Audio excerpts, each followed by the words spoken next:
자, 찾으셨으면 함께 봉독하겠습니다. 그러므로 너희는 이렇게 기도하라. 하늘에 계신 우리 아버지여, 이름이 거룩히 여김을 받으시오며 나라가 임하오시며 뜻이 하늘에서 이루어진 것 같이 땅에서도 이루어지이다. 오늘 우리에게 일용할 양식을 주시옵고 우리가 우리에게 죄 지은 자를 사하여 준 것 같이 우리 죄를 사하여 주시옵고 우리를 시험에 들게 하지 마시옵고 다만 악에서 구하시옵소서. 나라와 권세와 영광이 아버지께 영원히 있사옵나이다. 아멘. 자, 우리가 익히 자주 암송하는 그런 주기도문이고 또 이렇게 주기도문을 잘 알지만은 오늘 이렇게 본문으로 선택한 이유는 지난주에 우리가 이제 기도를 어떻게 올릴 것인가 이것을 우리가 함께 묵상을 했었습니다. 기도를 어떻게 올려야 한다라고 우리가 함께 묵상을 했었습니까? 혹시 기억나십니까? 우리가 기도를 하나님께 올릴 때 응답을 받는 그 기도는 그 방법이 4가지가 있었습니다. 우선 첫째로 하나님께 규칙적으로 기도를 해야 된다. 시간을 정해놓고 장소는 크게 문제가 되지는 않지만은 이제 마음의 장소를 준비를 해야 된다. 규칙적으로 올려야 된다. 그 다음에 하나님께 솔직하게 자신의 마음속 깊은 곳의 모든 이야기들을 하나님께 다 올려드려야 한다. 그리고 적극적으로 기도해야 된다.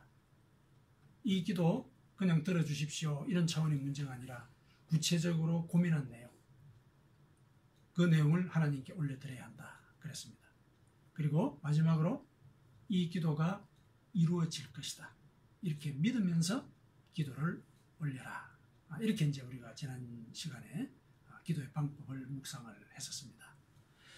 물론 이제 반드시 기도의 방법이 이것만이다라고 얘기할 수 있는 것은 아닙니다. 나름대로 진실한 마음을 하나님께 올려드리면은 그것이 하나님께 올려드리는 온당한 기도의 방법이 되겠습니다. 자, 오늘은 이제 우리가 여러모로 이제 기도를 올릴 수가 있는데 그러면 과연 기도의 내용은 어떤 것인가? 어떤 기도를 하나님께 올려야 하는 것인가? 그것을 한번 같이 묵상을 해보도록 하겠습니다. 예수님께서 친히 이렇게 기도하라 라고 일러주신 그 기도의 내용 속에 기도 속에 그 기도의 내용, 무엇을 기도해야 할 것인지 이것이 다 담겨 있기 때문에 오늘은 이 주기도문을 본문으로 삼아서 함께 말씀을 묵상을 해보도록 하겠습니다.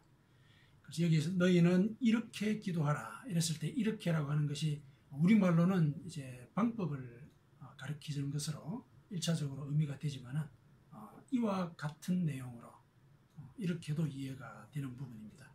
그리고 실제로 주기도문의 내용을 살펴보면은 그 내용, 무슨 기도를 올릴 것인가 이것을 우리들에게 알려주고 있습니다. 이 기도의 내용들을 이제 자세히 우리가 함께 묵상을 해본 뒤에 우리가 개인적으로 기도할 때 이런 내용들을 적용을 할 수 있기를 축원을 드립니다. 자, 본문에 들어가겠습니다. 제일 먼저 하늘에 계신 우리 아버지여 이렇게 이제 하나님을 부르는 이런 이제 말씀부터 기도를 시작을 하고 있습니다. 예수님은 이제 우리가 기도를 올리는 그 대상을 하늘에 계신 우리 아버지 이렇게 불렀습니다. 여기서 하늘에 계시다 이 말은 1차적으로 우리와 거리가 있다. 우리와 이렇게 우리로 하는 초월적인 그런 존재이시다. 이것을 이제 암시를 합니다. 그리고 하늘에 계시다라는 이 얘기는 땅에 있는 우리와는 현격한 차이가 있어서 우리 자신은 미약한 존재, 우리 인간의 근원적인 한계, 이것이 우리가 기도를 하는 그 근본 전제라고 하는 것, 이것을 알고 있어야 된다는 의미가 그 속에 들어 있습니다. 그래서 우리 인간으로서는 이렇게 하늘에서 모든 것을 관장을 하시고 우주를 창조하시며 운행하시는 그런 하나님을 우리가 이해를 한다거나 혹은 어떤 기도를 통해서 예를 들어서 조종을 한다거나 이것이 불가능한 그런 분이시다. 초월적인 존재이시다. 이걸 이제 전제를 하고 계시는 것입니다. 우리 인간은 하나님 앞에서 고개를 들고 설 수가 없는 존재입니다. 하늘과 땅의 차이만큼 그 존재의 차이는 그와 같은 모습으로 그 차이를 드러내고 있는 겁니다. 그런데 그런 이 초월적인 그 존재가 우리 아버지다. 이렇게 부르라는 겁니다. 우리 아버지. 하늘에 계신 우리 아버지. 아버지라고 하는 존재는 나 자신의 생명의 직접적인 원인이자 또 내가 어떻게 생명의 길로 살아갈 수 있을 것인지를 가르쳐주고 또 돌봐주는 그런 존재이지 않습니까? 하늘에 계신 그 초월적인 존재가 내 곁에서 나와 항상 함께 계시고 게다가 나를 사랑으로 돌봐주시는 아버지시다. 이렇게 얘기를 하고 있는 것입니다. 자녀가 직접 아버지라고 부르면서 자신의 그 내밀한 이야기를 들려주는 그런 존재라면은 그 아버지라고 불리는 그 하나님은 위엄과 권위보다는 사랑을 연상시키는 그런 존재입니다. 따라서 하나님께서 하늘에 계시다. 그래서 하늘에 계신 우리 아버지여 하고 이렇게 부르라고 하신 이 말씀은 하나님은 우리 인간과는 달리 인간의 시간과 공간을 초월한 곳에서 우리의 삶을 모두 살펴보시고 우리를 구원의 길로 인도하기에 애를 쓰시는 그런 아버지와 같은 분이시다. 그런 분께 기도를 올려야 하는 것이다. 이것을 예수님께서 얘기하고 계시는 겁니다. 예수님은 하나님과 우리 인간과의 그 인격적인 관계를 전제를 하고 있습니다. 그리고 이렇게 하나님을 우리 아버지여라고 부르라고 얘기를 하신 것은 하나님이 우리의 아버지시다. 초월적이시지만은 우리를 사랑으로 돌보시는 아버지시다라는 걸 믿으라 라는 그런 초청이기도 한 겁니다. 그 다음에 이렇게 하나님 우리 아버지라고 이렇게 불렀을 때 우리 아버지라고 한 이 말에도 우리는 주목을 할 필요가 있습니다. 물론 우리 속에는 나도 들었기 때문에 나의 아버지라고 불러도 상관은 없지만은 예수님께서는 우리 아버지라고 부르라고 일단 얘기를 하셨습니다. 우리라고 하는 것은 공동체를 남지를 합니다. 그래서 이 주기도문의 원래 의도는 공동체를 위한 그런 기도였다라고 하는 것. 그래서 우리가 하나님을 믿는 자녀들이 한 아버지 아래에서 그 믿음을 표현하는 그런 공동체로서의 결속을 다지는 그런 의미가 있는 기도이다. 그리고 여기서 더 나아가서 하늘나라에서 모두가 똑같은 실존적인 조건을 안고 사는 그 인간 공동체, 그들을 위한 기도도 역시 이를 통해서 이루어져야 된다. 그래서 우리 아버지, 우리라고 하는 그 속에는 하나님을 믿는 자녀들뿐만 아니라 동일하게 실존적인 조건을 안고 사는 모든 인간들을 위한 그런 기도, 그런 그들을 위한 그런 마음을 갖고도 기도를 올릴 수 있어야 한다. 그랬을 때 그 모든 것들을 다 들으시는 아버지와 같은 존재로서 다 들으시는 하나님께서 이제 이 이후의 그 기도들을 다 들어 응답하실 것이다. 이렇게 이제 얘기를 하고 계시는 겁니다. 그래서 하늘에 계신 우리 아버지여라는 그 부름, 하나님을 부르는 그 말 속에는 이와 같은 의미가 들어 있습니다. 그 다음에 이제 9절로 가겠습니다. 이름이 거룩히 여김을 받으시오며. 자, 이와 같이 초월적이면서도 사랑을 베푸시는 하나님 아버지가 그 하나님 아버지라고 하는 그 이름이 이 세상에서 구별되는 이름이 되어야 한다. 이렇게 얘기를 하는 것입니다. 여기서 거룩히 여김을 받는다라는 그 말 자체가, 거룩하다는 말 자체가 구별이 된다. 그런 뜻입니다. 그래서 이러한 하나님 아버지 이름이 구별되기를 원한다라고 하는 이 기도는 그 초월적이면서도 자애로운 그 하나님의 속성이 세상의 가치에 묻혀서 흐려지는 것이 아니라 뚜렷하게 이 세상에 베풀어지기를 원한다.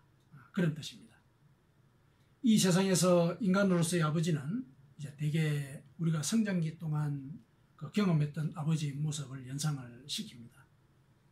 대체로 우리가 기억하고 있는 그 아버지의 모습은, 인간적인 아버지의 모습은 음하기만 했던 아버지, 또 어떤 면에서는 무책임했던 아버지, 또 냉정했던 아버지, 이런 등등의 형상으로 기억되기가 쉽습니다. 그래서 이 초월적이고 자유로운 자유로운 하나님을 아버지라고 부르는 것 자체가 조금 거북한 그런 경험을 가진 사람들이 많습니다. 실제로 인간의 약점들이 있기 때문에 인간의 아버지가 정말 하나님과 같은 존재인 경우는 거의 없고 불가능한 그런 일입니다. 그래서 우리가 하나님을 아버지라고 부를 때 어려운 점이 없잖아 있습니다. 그래서 그 초월적이고 자유로운 그 하나님의 속성이 이 인간 세상에 이루어지기를 원합니다. 이렇게 기도를 하는 것입니다. 그래서 하나님의 그 속성이 이 땅에 이루어지기를 바랍니다. 라는 그런 기원을 이름이 거룩히 여김을 받으시옵소서라고 이렇게 올리는 것입니다. 그 다음에 10절에 나라가 임하오시며 뜻이 하늘에서 이루어진 것 같이 땅에서도 이루어지이다. 자, 하나님의 나라가 이 땅에 임한다. 이 말은 하나님께서 통치하시는 시대가 도래하기를 기도하는 것입니다. 그러면은 하나님의 뜻이 하늘에서 이루어진 것 같이 이 땅에서도 이루어질 것입니다. 여기서 이 땅은 지리적인 공간만을 가리키는 것이 아니라 우리 인간들을 가리킵니다. 하나님의 뜻, 즉 그 초월적이면서 자유로운 그 속성이 인간의 삶에 적용이 되는 것입니다. 그래서 이 구절은 하나님께서 인간에게 오셔서 인간의 과거, 그 상처와 죄를 벗어나도록 인도하시고 그것들로부터 회복되어서 새로운 미래와 소망을 품을 수 있도록 기도하는 것입니다. 하나님의 나라가 임한다는 것을 좀 더 구체적으로 이해를 하려면 앞서 하나님께서 우리의 아버지가 되어주기를 기도한 것을 예로 들 수 있습니다. 하나님 아버지는 내가 육신의 아버지로부터 받은 상처를 치료해 주시기 때문에 오히려 육신의 아버지와의 관계를 회복시키십니다.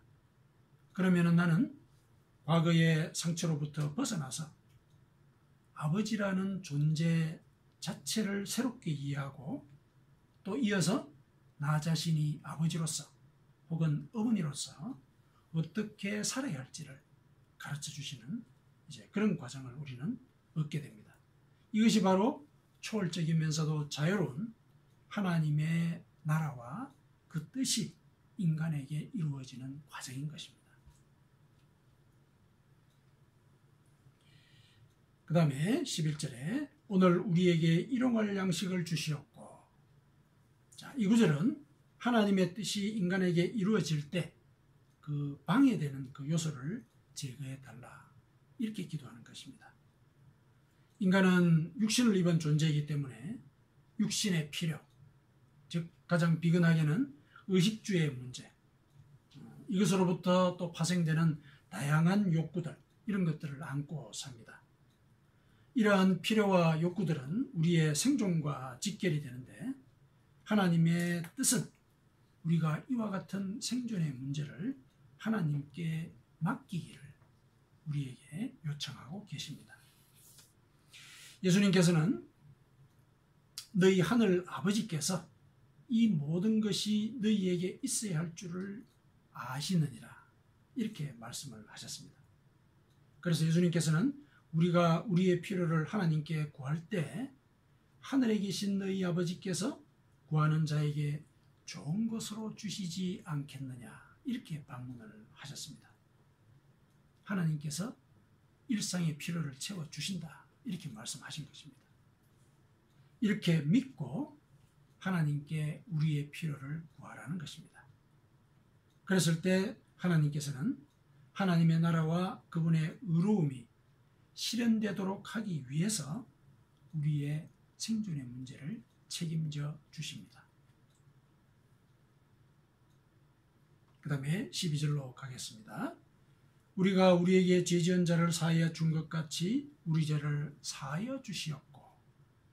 자, 일용할 양식을 구하는 그것이 하나님의 뜻을 실현하는 육체적이면서 현실적인 필요를 우리가 대변을 한다. 이렇게 본다면은 죄를 회개하는 것은 영적인 필요를 대변합니다. 죄는 하나님과 우리 사이의 소통을 막는 최대의 장애물입니다. 이사야는 이렇게 얘기를 했습니다. 오직 너희 죄악이 너희와 너희 하나님 사이를 갈라놓았고 너희 죄가 그의 얼굴을 가리어서 너희에게서 듣지 않으시게 함이니라. 죄가 하나님과 우리의 소통을 막는다는 것입니다. 그렇기 때문에 하나님의 나라와 그 뜻이 이 땅에 이루어지기 위해서는 우리는 죄를 회개해야 합니다. 그래야 인간과 하나님 사이에 벌어진 틈이 메워지고 하나님께서 인간을 살피며 기도를 들으실 수 있게 되는 것입니다. 하나님은 인간이 죄를 회개하도록 하기 위해서 구약시대는 제사제도를 통해서 또 신약시대에는 예수님의 십자가 순환을 통해서 죄의 삭은 사망이다. 이 사실을 알려주셨습니다. 죄라고 하는 것은 우리의 존재를 삭제를 시키는 그런 엄청난 영적인 괴력을 가진 그런 문제이다. 이것을 제사제도와 십자가 순환을 통해서 알려주셨습니다. 그래서 회개할 것을 가르치신 것입니다. 그래서 주기도문 속에서도 죄의 회개를 언급을 하신 것입니다. 이와 같이 일러주시고 또 인간이 회개할 때 그 죄를 용서하시는 것은 인간에 대한 하나님의 사랑의 표현입니다. 우리를 사랑하시기 때문에 우리가 회개할 때 우리의 죄를 용서하시는 것입니다. 그리고 그와 같이 용서를 하시는 것은 바로 우주를 운행하는 데 영향을 끼치는 일입니다. 무슨 얘기냐면은 하나님께서 우리의 죄를 용서하시는 그 이유가 하나님 자신을 위해서 그렇게 하신다는 겁니다. 이사야서 43장 25절에 뭐라고 예수님께서 얘기하시냐면은 하나님께서 얘기하셨냐면은 곧 나는 나를 위하여 네 허물을 도말하는 자니 네 죄를 기억하지 아니하리라. 우리가 회개하면은 우리의 죄를 용서하시는데 용서하시는 그 이유가 하나님 당신을 위해서 그렇게 용서하신다. 이렇게 얘기하십니다. 하나님 자신을 위해서 인간의 죄를 용서하신다. 이렇게 말씀하신다는 겁니다. 이 말씀은 죄를 용서하지 않고 쌓아두게 되면은 결국 심판을 하셔야 되는데 심판을 하시게 되면은 그 심판은 결국 하나님께서 우주를 창조하신 그 사랑의 뜻을 훼손하는 것이 됩니다. 그래서 하나님께서는 회개할 길을 마련해 놓으시고 회개할 때 심판을 면하게 하시는 그래서 당신의 사랑의 뜻을 그대로 이루어 가시는 그런 계획을 그대로 실행하게 되시는 겁니다. 그래서 우리가 하나님 앞에 죄를 회개하는 것은 하나님의 그 초월적인 뜻과 사랑을 실현하는 그런 길에 해당합니다. 하나님은 이렇게 회개하라고만 얘기를 하신 것이 아니라 우리가 회개했을 때 그 진정성을 확인할 수 있는 그런 길도 일러주셨습니다. 말로만 회개하는 것은 진정한 회개가 아니니까 하나님의 용서를 받지 못합니다. 그러면 무엇으로 회개의 진정성을 확인할 수 있습니까? 그것은 바로 우리가 다른 사람의 잘못을 용서할 때 그 진정성을 확인할 수 있다는 것입니다. 다른 사람을 용서한다는 것은 우리가 하나님으로부터 용서받아 본 경험이 있기 때문에 가능한 일입니다. 먼저 사랑을 받아본 사람이 사랑이 무엇인지를 알고 그 사랑을 베푸는 것과 마찬가지 이치입니다. 따라서 회개는 하나님의 뜻을 이 땅에 이루기 위해서 필수적인 그런 길입니다.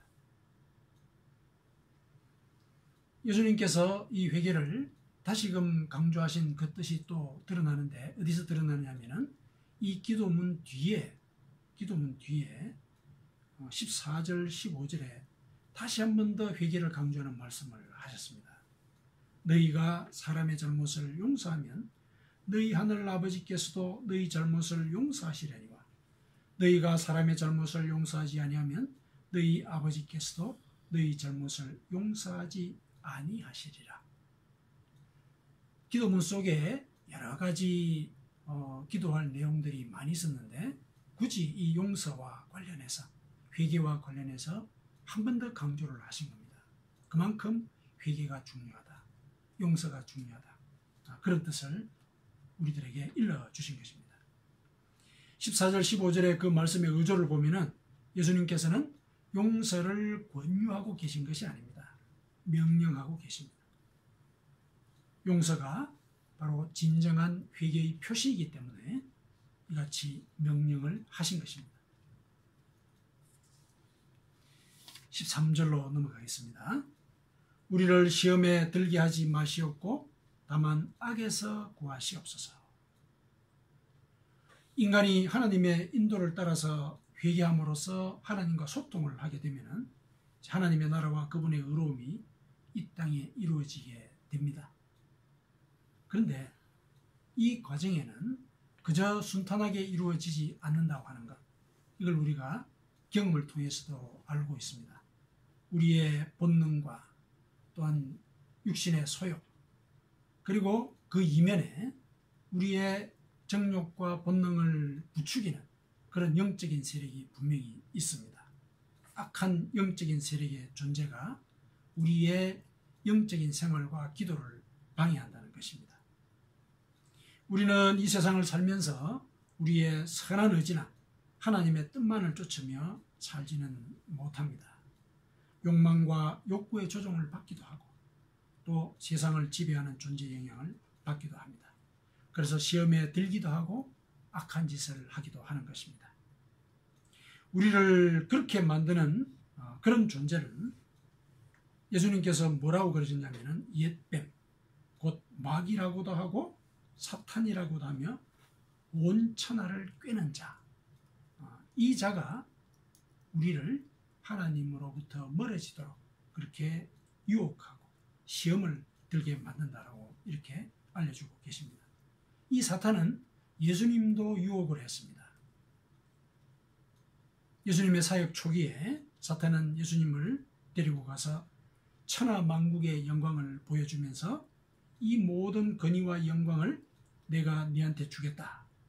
이것은 바로 내 것이다. 그래서 내가 원하는 자에게 주겠다. 이렇게 예수님을 시험을 했습니다. 이 사탄이라고 하는 존재는 에덴 동산에서도 우리 인류의 최초의 조상을 꿰지 않았습니까? 우리의 욕망과 욕구를 자극을 해서 하나님의 나라와 그분의 의로움을 이루지 못하도록 방해하는 것, 이것이 이 사탄의 존재의 목적입니다. 그런데 이와 같은 영적인 존재, 이 사악한 존재는 우리의 능력이나 의지로 감당을 할 수가 없습니다. 그래서 예수님께서는 우리가 시험에 들지 않고 악한 일에 빠지지 않도록 기도하라, 이렇게 이르신 것입니다. 우리가 기도할 때 그 유혹과 싸우는 것은 예수님께서 대신해 주겠다, 이 말씀이 그 기도문 뒤에 가라앉아 있는 것입니다. 실제로 예수님께서 이렇게 말씀을 하셨습니다. 세상에서는 너희가 환난을 당하나 담대하라. 내가 세상을 이기었노라.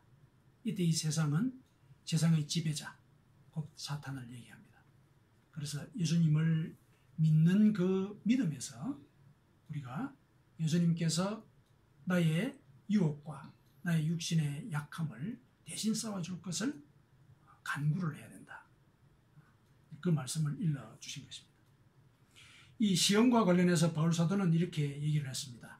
사람이 감당할 시험 밖에는 너희가 당한 것이 없나니 오직 하나님은 미쁘사 너희가 감당하지 못할 시험 당함을 허락하지 아니하시고 시험 당할 즈음에 또한 피할 길을 내사 너희로 능히 감당하게 하시느니라. 고린도전서 10장 13절에 이렇게 바울 사도가 말을 했습니다. 그런데 이 말은 시험 자체가, 그러니까 우리가 당하는 그런 시험 자체가 감당할 만한 수준의 만만한 것들이다, 이런 의미는 아닙니다.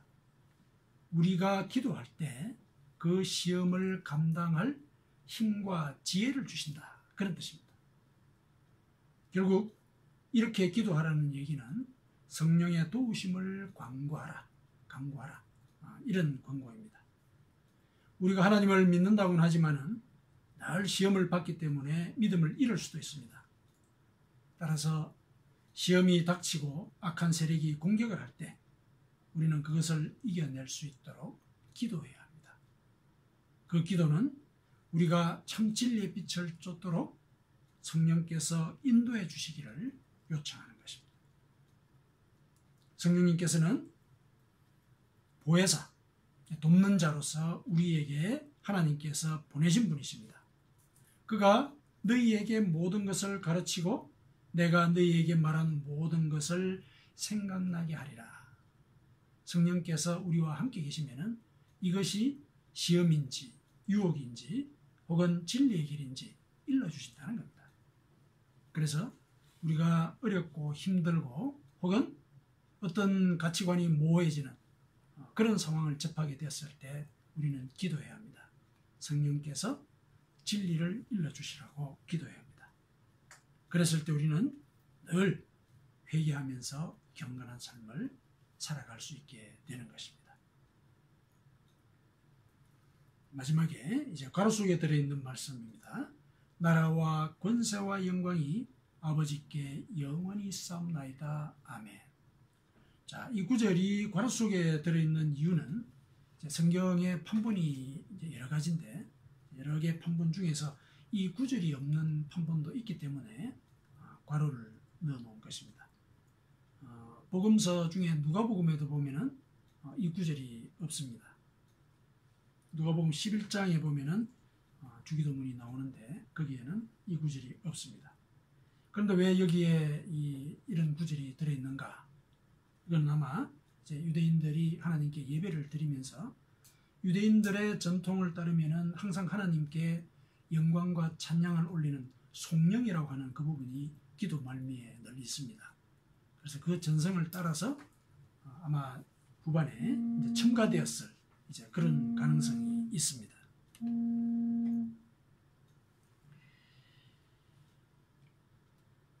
이 송영은 이제 앞에 기도를 들으신 하나님께 올리는 그런 찬미의 성격을 지닙니다.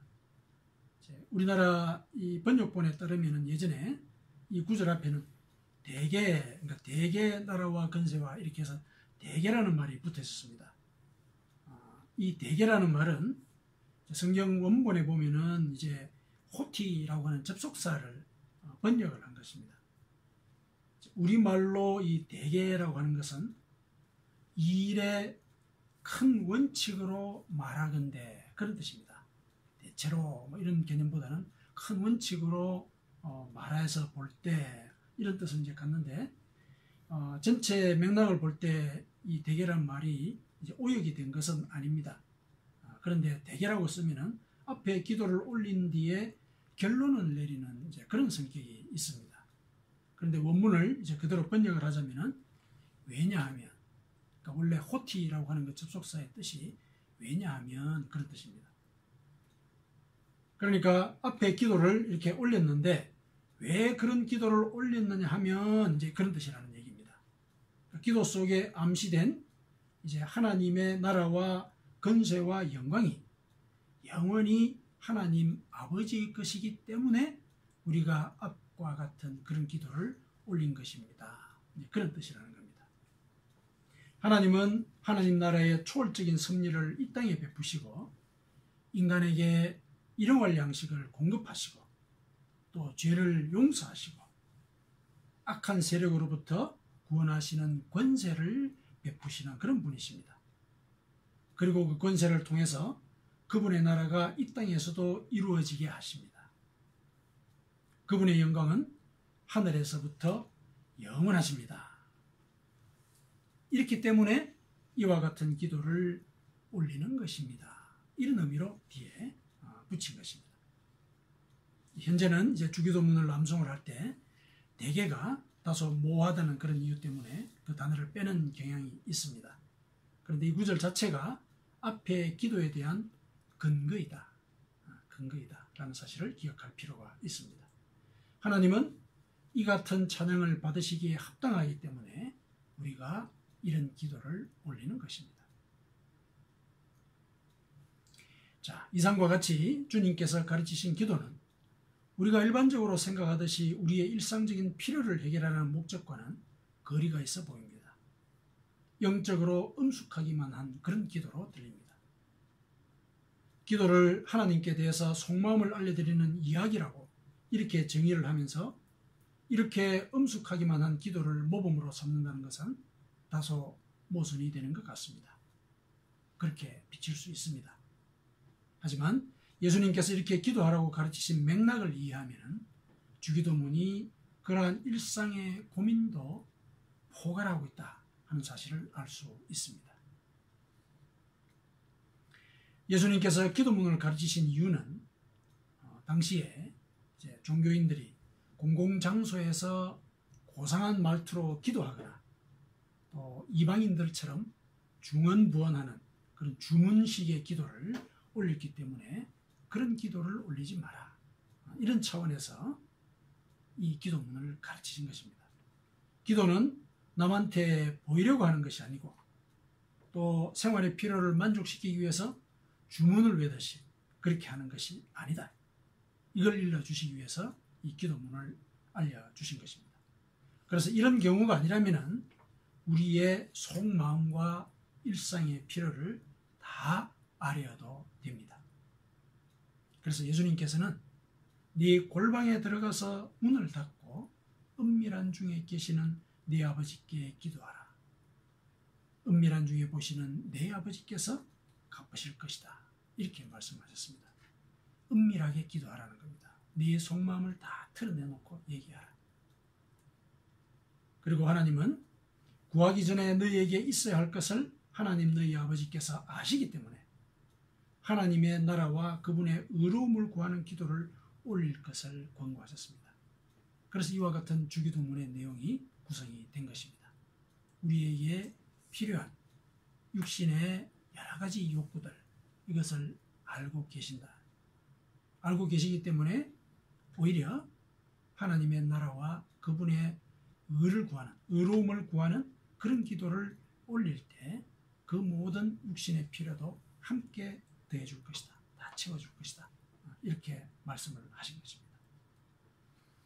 자, 주기도문의 내용을 정리를 해보겠습니다. 우리가 기도할 때 우리는 먼저 하늘에 계신 아버지의 섭리와 사랑을 묵상할 필요가 있습니다.